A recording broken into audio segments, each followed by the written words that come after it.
How to see sent friend request on Facebook. Hello everyone, this is Sabrina here to help you today. So without any further ado, let's get right into the video. First, launch your Facebook application. Then go to the menu bar from your top right corner. After that, go to the gear icon and open settings. Now go to see more in account center. Scroll down and then go to your information and permissions. Go to download your information.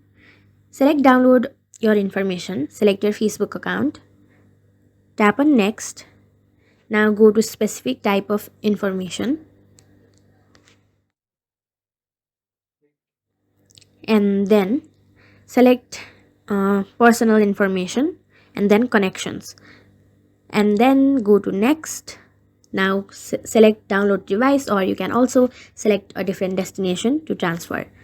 After that, you will be able to see all the sent friend requests on Facebook. So that's it.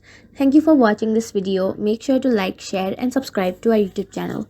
If you got any questions, comment them down and I'll catch you in the next one.